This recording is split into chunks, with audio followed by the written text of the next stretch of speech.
দেশব্যাপী বাতাবি লেবুর বাম্পার ফলন হচ্ছে। আপনারা কি এই খবরটা জানেন? মাঝখানে হয়তো মিস করে যেতে পারেন, কারণ অনেকেই বিটিভি দেখছিলেন না দেখে অনেকগুলো বেসরকারি টেলিভিশন চ্যানেল দেখছিলেন, বেসরকারি পত্রিকাগুলো দেখছেন। বাতাবি লেবুর এই বাম্পার ফলনের খবর যাতে আপনারা মিস না করেন, এই জন্য এই মুহূর্তে যেটা চলছে, গোটা বাংলাদেশের বাতাবি লেবুর বাম্পার ফলন সকলগুলো মিডিয়াতে চলে এসেছে। আমার দর্শকরা অনেকেই হয়তো ভাবছেন যে দেশের অভ্যন্তরে এতগুলো ঘটনা ঘটে, আমাদের আশেপাশে এত নিদারুণ ঘটনা ঘটে, বিভিন্ন জায়গায় অমুকে মার খায়, অমুকে মারামারি করে, এই ধরনের বিভিন্ন ঘটনা ঘটছে রাজনীতির, কিন্তু আমাদের মিডিয়াগুলো কেন এগুলোকে অ্যাড্রেস করছে না? কি কারণে? একটা চ্যানেলে যদি না হয়ে থাকে আরেকটা চ্যানেলে আসবে, একটা পত্রিকায় যদি না এসে থাকে আরেকটা পত্রিকায় আসবে, কেন আসছে না? সবাই কি বিটিভি হয়ে গেছে? হ্যাঁ, আজকে আমাদের আলোচনার বিষয়টা হচ্ছে সেটাই। এই ফিস গুঞ্জন, যারা মিডিয়ার বাইরে আছেন আমার দর্শকরা, তারা জানেন না আসলে মিডিয়ার ভিতরে কি হচ্ছে, তারই কিছু আলোকপাত এখানে করব। এই ভিডিওটা আমি করছি না যে খুব দর্শক প্রিয় হবে, সেটা আশা করছি না, কিন্তু এই রেকর্ডটা রাখা দরকার। ক্ষমতার পট পরিবর্তনের সাথে সাথে বাংলাদেশের সাংবাদিকতার ইতিহাসে এই ধরনের ন্যাক্কারজনক, এই ধরনের দুঃখজনক, এই ধরনের মরিয়া প্রয়াস আমার মনে হয় অতীতে কখনো আসে নাই, ভবিষ্যতে কখনো আসবে কিনা আমি জানি না, আমি বিশ্বাস করি না। এর চেয়ে খারাপ আর কি বা হতে পারে? প্রিয় দর্শক, আপনারা অনেকেই দেখেছেন যে সারা বাংলাদেশের মিডিয়া কেন যেন খুব মিজিয়ে পড়ে যাচ্ছে, চুপচাপ হয়ে যাচ্ছে, এবং সকলে মিলে বাতাবি লেবুর বাম্পার ফলন দেওয়ার জন্য প্রতিযোগিতায় মত্ত হয়ে আছে। কারণটা কি জানেন? কারণটা হচ্ছে ম্যাটিকুলাস প্ল্যানের অংশ হিসাবে মিডিয়া হাউসগুলো একের পর এক ক্ষমতার পরিবর্তন ঘটছে। এটা এর আগে কখনো ঘটে নাই। আমরা 90-তে এরশাদ পতনের পরে দেখেছি, বিএনপি এসেছে, আওয়ামী লীগ এসেছে, পার্টিকুলারলি একটা দুইটা মিডিয়া হাউসের বিরুদ্ধে প্রত্যেকটা সরকারি খড়গহস্ত হয়েছে, দু একটা মিডিয়া নিষিদ্ধ করা হয়েছে, কিন্তু সাধারণ সাংবাদিকদের উপরে এইভাবে একেবারে গোটা বাংলাদেশের তল্লাট ধরে যে নির্যাতন, যে চাপ প্রয়োগ, সেটা এখন পর্যন্ত এর আগে আমরা দেখিনি। আমি কিছু তালিকা দিতে চাই গত 5 আগস্টের পরে কিভাবে এই ক্ষমতার পরিবর্তনগুলো হচ্ছে। আপনারা অনেকেই সমন্বয়ক হাসনাত আব্দুল্লাহর সময় টেলিভিশনের 10 জন সাংবাদিক ছাঁটাইয়ের একটা খবরটা জানেন, যেটা শেষ পর্যন্ত ধামাচাপা দেওয়ার চেষ্টা হয়েছে, এবং সেটা নিয়ে তারা সময় টেলিভিশনের মালিক পক্ষের কার্যালয়ে গিয়েছিলেন, গিয়ে হাসনাত আব্দুল্লাহ এটা তালিকা দিয়েছেন বলে মালিক পক্ষ অভিযোগ করেছেন, এবং সকলেই ভাবছিলেন যে শুধু সময় টেলিভিশন, ঠিক আছে, সময় টেলিভিশনের এই 10 জনের বিরুদ্ধে বোধহয় এদের কোনো একটা ক্ষোভ আছে, রাগ আছে, এবং তাদেরকেই হয়তো চাকরিচ্যুত করা হচ্ছে। তা কিন্তু নয়। আমি এখন তালিকা দিচ্ছি, তালিকাটা রেখে দেন, ভবিষ্যতে আপনাদের কাজে লাগবে। শুরু করি দৈনিক পত্রিকা দিয়ে। দৈনিক যুগান্তরে সাইফুল আলম, মানে আমি শুধু এখানে সব শীর্ষস্থানীয় লোকজনের কথা বলছি, যারা সম্পাদক ছিলেন, বার্তা সম্পাদক ছিলেন, বা একদম শীর্ষস্থানীয় সাধারণ সাংবাদিকদের কি পরিমাণ চাকরিচ্যুত করা হচ্ছে, পরিবর্তন করা হচ্ছে, সেটা একটা দীর্ঘ তালিকা। সেই তালিকা দিতে গেলে আমার কাছে মনে হয় ইউটিউবে কয়েক ঘন্টা সময়ের একটা ভিডিও আমাকে আপলোড করতে হবে। আমি সেই তালিকায় যাচ্ছি না। আমি শুরু করছি শুধুমাত্র শীর্ষস্থানীয় যাদের নাম বলবো, তারা হয় সম্পাদক ছিলেন, চিফ রিপোর্টার ছিলেন, বা একেবারে গুরুত্বপূর্ণ জায়গায় ছিলেন, একেবারে প্রতিষ্ঠানের কর্তা ব্যক্তি ছিলেন। দৈনিক যুগান্তরের সাইফুল আলম, তাকে সরিয়ে এখানে আনা হয়েছে। আব্দুল হাই শিকদারকে, মালিক পক্ষ এই কাজটা করেছেন। সমকালীন সম্পাদক আলমগীর হোসেনকে বদল করা হয়েছে। নতুন কাউকে পাওয়া যায় না এখনো। প্রকাশক একে আজাদ নিজেই এখন ভারপ্রাপ্ত সম্পাদক হিসেবে আছেন।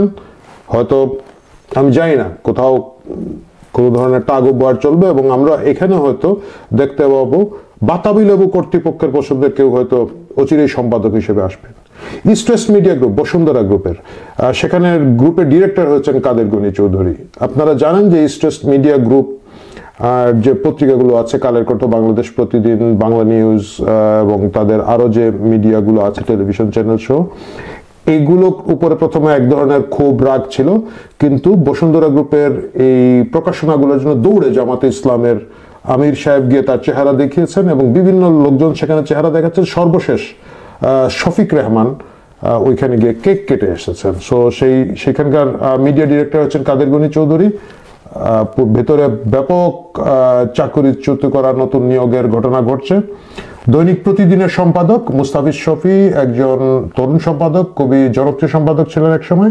মুস্তাফিজ শফিকে সরিয়ে এখানে করা হচ্ছে মোরসানুল বাবলাকে সম্পাদক। দৈনিক সময়ের আলোর সম্পাদক কমলেশ রায়, ওনাকে কমলেশ রায়কে সরিয়ে সৈয়দ শাহনেওয়াজ করিমকে সম্পাদক করা হয়েছে। দৈনিক জনকণ্ঠের নির্বাহী কর্মকর্তা হিসেবে যোগ দিয়েছেন অবসরপ্রাপ্ত মেজর শেখ হাফিজুর রহমান। শেষ নয়, দৈনিক দেশ রূপান্তর খুব ভালো কাজ করছিল। মুস্তফা মামুন এক সময়ের খুবই জনপ্রিয় তরুণ ক্রীড়া সাংবাদিক ছিলেন। মূলধারার সংবাদে তার বেশ ভূমিকা আছে, খুব জনপ্রিয় লেখক তিনি। দৈনিক দেশ রূপান্তরকে নেতৃত্ব দিচ্ছিলেন। অমিত হাবিব মারা যাওয়ার পরে সেই মুস্তফা মামুনকে সরিয়ে দেওয়া হয়েছে সম্প্রতি। আপনারা জানেন যে দেশ রূপান্তরের কার্যালয়টি হচ্ছে বৈষম্য বিরোধী ছাত্র আন্দোলনের যে কার্যালয়, সেখানে মুস্তফা মামুনকে সরিয়ে দিয়ে এখানে কামাল উদ্দিন সবুজকে সম্পাদক করা হয়েছে। দৈনিক বাংলাদেশ প্রতিদিনের সম্পাদকের দায়িত্ব নিয়েছেন আবু তাহের। দৈনিক কালের কণ্ঠে দীর্ঘদিন ধরে সম্পাদক ছিলেন জনপ্রিয় উপন্যাসিক ইমদাদুল হক মিলন। অবশেষে মিলন ভাইকে সরে যেতে হয়েছে, এখানে হাসান হাফিজকে সম্পাদক করা হয়েছে। বাংলা নিউজ 24 জুয়েল মাজহার আরেকজন পপুলার সাংবাদিক ছিলেন, তাকে সরিয়ে এখানে সম্পাদক হয়েছেন লুৎফর রহমান হিমেল। RTVতে প্রধান নির্বাহী হিসেবে যোগ দিয়েছেন ইলিয়াস হোসেন, সেখানে চাকরিচ্যুত করা হচ্ছে সৈয়দ আশিকুর রহমানকে। এই ইনফরমেশনটা আমার কাছে তৃতীয় আরেকটি পক্ষ দিয়েছেন, আমি এইটা এখনো ভেরিফাই করার সুযোগ পাইনি, আমার মনে হয় একটু নিশ্চিত হতে হবে। যদি কোনো কারণে এই তথ্যটা ভুল হয় মাফ করবেন। বৈশাখী টিভিতে অশোক চৌধুরীকে সরিয়ে দিয়ে জিয়াদুল আলমকে এখানে বার্তা প্রদান করা হয়েছে। ইন্ডিপেন্ডেন্ট টেলিভিশনে মামুন আবদুল্লাহকে সরিয়ে দিয়েছে, বার্তা প্রদান করা হয়েছে এখন আকমল হোসেনকে। ডিবিসির সম্পাদক ছিলেন জায়েদুল হাসান পিন্টু, তার দীর্ঘ কাজ আছে, আপনারা জানেন যে বিশেষ করে সেনাবাহিনীর অভ্যন্তরের হত্যা, ফাঁসি, এগুলো নিয়ে তিনি বাংলাদেশের শ্রেষ্ঠ গবেষকদের একজন। জায়েদুল হাসান পিন্টুকে সরিয়ে দেওয়া হয়েছে, এখানে স্থলাভিষিক্ত হয়েছেন লোটন আকরাম। এশিয়ান টিভির বার্তা প্রধান বেলাল হোসেনের পরিবর্তে এখানে একজনকে বসানো হয়েছে, আমি নামটা এই মুহূর্তে স্মরণ করতে পারছি না, আমি নোট নিতে ভুলে গিয়েছি, উনি বিএনপি ঘরানার একজন। 71 টেলিভিশনে শফিকুল ইসলাম আমাকে যিনি বলেছেন যে স্বঘোষিত সিইও হয়েছেন, স্বঘোষিত তো হওয়া যায় না, বাট উনি শফিকুল ইসলাম সিইও হয়েছেন এবং 71 টেলিভিশনও বাতাবি লেবু চাষ শুরু করেছে নতুন করে। 21 টেলিভিশনে অনেক সাংবাদিকের চাকরিচ্যুত হয়েছে, দীর্ঘ তালিকা, বেশ পরিবর্তন আসছে টেলিভিশন চ্যানেলটিতে। আপনারা জানেন এটা মালিকানা সব পরিবর্তন আসছে, এটা নিয়ে আমরা হয়তো আলাদা একটা পর্ব করবো সামনে। সময় টেলিভিশনের এমডি জুবাইর আহমেদকে সরিয়ে দেওয়া হয়েছে, এটা তো জানেনই বোধহয় অনেকেই। নিউজ 24 বার্তা প্রধান রাহুল রাহা ছিলেন, রাহুল রাহাকে সরিয়ে এখানে বার্তা প্রদান করা হয়েছে আরেকজনকে, তার নাম খুব সম্ভবত শরীফ। এটিএন নিউজে সেই প্রবাস আবির নাই। এটিএন বাংলার জয়ী মামুন খুবই জনপ্রিয় প্রভাবশালী সাংবাদিক, আমরা প্রথমেই শুনেছিলাম যে তাকে চাকরিচ্যুত করা হবে, পরে শুনেছিলাম গুজব, কিন্তু অবশেষে আমার সূত্র নিশ্চিত করেছে যে জয়ী মামুন এখন এটিএন বাংলায় কাজ করছেন না। নাগরিক টেলিভিশনে দীপ আজাদ সাংবাদিকদের নেতা, তরুণ সাংবাদিক ছিলেন একসময় এবং তিনি বর্তমানে সাংবাদিকদের বিভিন্ন সংগঠনের শীর্ষস্থানীয় নেতৃত্বের মধ্যে ছিলেন, তাকে সরিয়ে দেওয়া হয়েছে।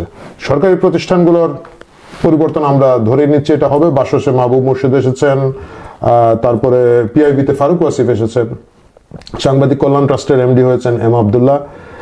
এইগুলো ধরেন তাও সরকারি প্রতিষ্ঠান, সরকার বদল করতে পারে, কিন্তু বেসরকারি টেলিভিশন চ্যানেল এবং পত্রিকাগুলোর শীর্ষস্থানীয় সাংবাদিক, সম্পাদক, বার্তা প্রধান এদেরকে সরিয়ে দেওয়ার যে হুলস্থুল লেগেছে, এতে বোঝা যায় যে হাসনাত আবদুল্লাহ শুধুমাত্র যে সময় টেলিভিশনে গিয়ে একটা তালিকা দিয়েছেন, এই তালিকাই হয়তো শেষ নয়।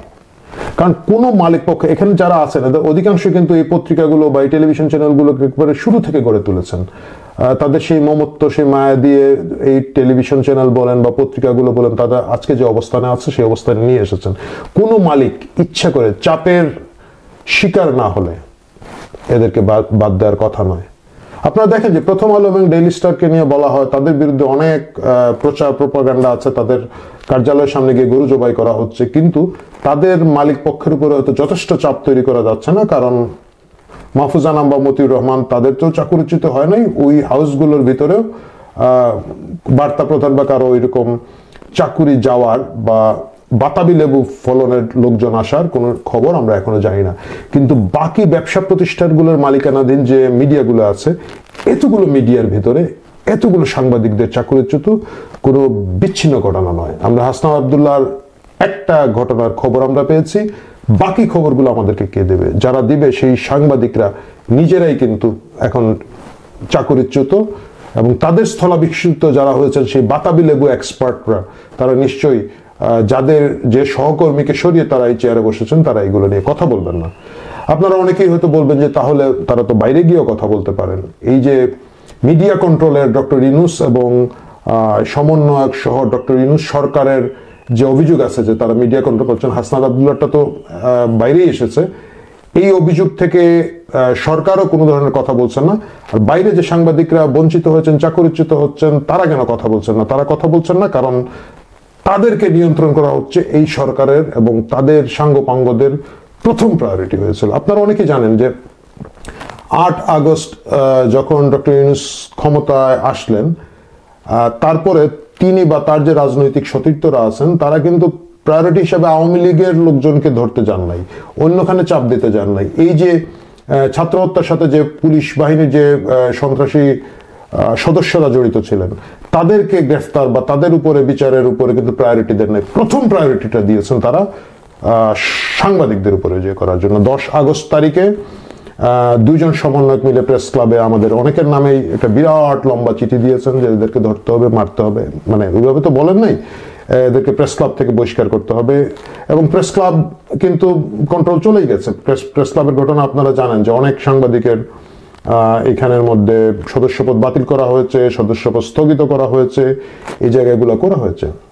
সরকার প্রথমে কিছু সাংবাদিকের অ্যাক্রিডিটেশন কার্ড বাতিল করেছিলেন, ধাপে ধাপে 3 ধাপে 166 জন দেশের কি বলা যায় প্রভাবশালী বা সিনিয়র সাংবাদিক যারা সচিবালয়ে যেতে পারতেন, অ্যাক্রিডিটেশন কার্ড 166 জনের বাতিল করা হয়েছে। তারপরে তো আমরা দেখলাম সচিবালয়ে আগুনকে ঘিরে সকল সাংবাদিকের অবস্থানে তারা প্রবেশ নিষিদ্ধ করে রেখেছিলেন। আমি জানি না এটা আবার তারা চালু করেছেন কিনা। না, 5 আগস্টের পরে প্রথমে জাতীয় প্রেস ক্লাবের নির্বাচিত প্রেসিডেন্ট, নির্বাচিত সেক্রেটারি, তাদের সদস্য পদ স্থগিত করা হয়। সেকেন্ড ধাপে 18 নভেম্বরে 37 জন সাংবাদিকের, সিনিয়র সাংবাদিকের সদস্যপদ স্থগিত করা হয় এবং 28 ডিসেম্বর আরো 5 জন সিনিয়র সাংবাদিকের সদস্যপদ স্থগিত করেছে প্রেস ক্লাব। মানে প্রেস ক্লাবের নিয়ন্ত্রণটাও ওই জায়গায় গিয়েছে।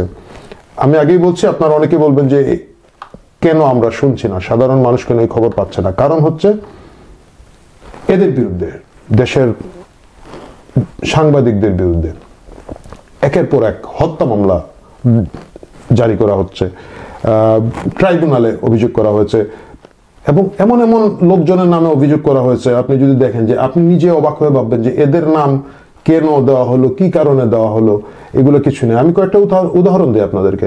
যেমন ধরুন নবনীতা চৌধুরী সর্বশেষ 2019 সালে ডিবিসিতে চাকরি করতেন। উনি আসলে ওনার পড়াশোনা হচ্ছে ডেভেলপমেন্টের উপরে, ডেভেলপমেন্ট ওয়ার্কসের উপরে, উন্নয়নের যে এনজিও লেভেলের কাজ, সেটার উপরে ওনার বিদেশি অনেক বড় ডিগ্রি আছে, ওনার পড়াশোনা এই বিষয়ে। এবং তিনি কিন্তু পরবর্তীতে একটা বেসরকারি উন্নয়ন সংস্থায় সিনিয়র ডিরেক্টর পদে চলে গেছেন 19 সালে এবং তারপর থেকে কিন্তু তিনি মিডিয়া নাই গত 5 বছর ধরে। তার নামেও কিন্তু তাকেও সাংবাদিক নাম দিয়ে হত্যা মামলা জড়িয়ে দেওয়া হয়েছে।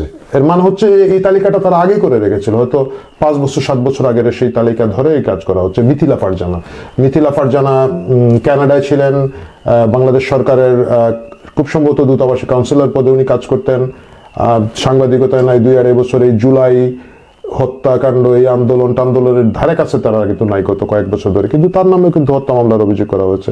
মুন্নি শাহ এটিএন নিউজের শীর্ষস্থানীয় ছিলেন এক সময়, উনি এটার মধ্যে নাই, দীর্ঘদিন ধরে নাই, কিন্তু তার নামে হয়েছে। এবং তার নামে যে শুধু হত্যা মামলা হয়েছে তা না, আমরা দেখলাম যে তার নামে একটা প্রথমে গুজব ছড়িয়ে দেওয়া হলো যে 134 কোটি না কত টাকা, 137 কোটি টাকা তার ব্যাংক অ্যাকাউন্টে লেনদেন হয়েছে। পরবর্তীতে তিনি ব্যাখ্যা দিলেন যে এটা একটা ব্যবসায়ী প্রতিষ্ঠানের অ্যাকাউন্ট, শুরু থেকে এখন পর্যন্ত এই লেনদেন হয়েছে এবং উনি জাস্ট ওই ব্যাংক অ্যাকাউন্টের নমিনি। তারপরে তার বিরুদ্ধে তাকে একদিন আমরা দেখলাম তুলে নেওয়া হলো, তারপরে তাকে অবশ্য গ্রেফতার করা হয় নাই, ফেরত দেওয়া হলো। তারপরে ইদানিং শুনতে পাচ্ছি যে তার উপরে দুদকের এবং অন্যান্য সংস্থা লাগিয়ে দেওয়া হয়েছে এবং দুদক এটাকে তদন্ত করছে, হুইচ ইজ তদন্তই হোক। কিন্তু এই যে গোটা সাংবাদিক সমাজের উপরে একসাথে এত বড় ক্র্যাকডাউন, এই ক্র্যাকডাউন কিন্তু আমরা 71 সালেও দেখি নাই, পরবর্তীতে তো দেখি নাই। এরশাদ বিরোধী আন্দোলনের সময় কিন্তু এরশাদের বিরুদ্ধে প্রচুর সাপ্তাহিক পত্রিকাগুলো ছিল, আপনাদের মনে আছে, দৈনিক পত্রিকাগুলো ছিল, কলাম ছাপা হতো।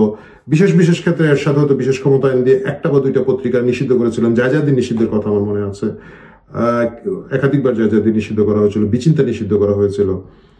কিন্তু এই হারে যে প্রত্যেকটা হাউসের সাংবাদিক, সম্পাদক, সিনিয়র রিপোর্টার চিফ রিপোর্টার, বার্তা প্রধান, তাদেরকে চাকরিচ্যুতের ঘটনা এবং রিপ্লেসমেন্টে মালিক পক্ষের উপরে নিশ্চয়ই কোনো একটা চাপ আছে, কারণ এইটা খুব বিচ্ছিন্ন ঘটনা নয়।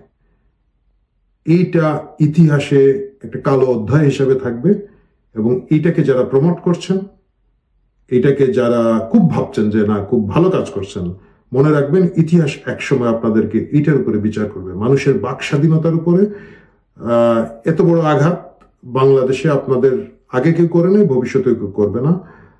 মিডিয়ার স্বাধীনতার উপরে, গণমাধ্যমের উপরে নিয়ন্ত্রণের এই ধরনের উদগ্র, এই ধরনের কুৎসিত চেষ্টা অতীতেও কেউ করে নেই, ভবিষ্যতেও কেউ করবে বলে মনে হয় না।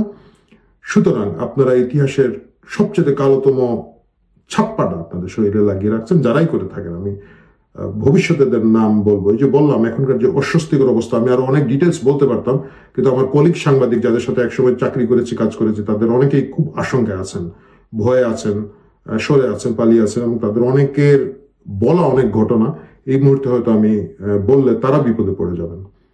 কিন্তু ইতিহাস এই কালো অধ্যায় মনে রাখবে, যারা এই কাজগুলো করছেন তাদেরকে মনে রাখবে। আমরা সকলেই আপনাদেরকে সেই কালো সময়ের ভিলেন হিসাবে ইতিহাসের দেয়ালে ছবিটাকে রাখবো।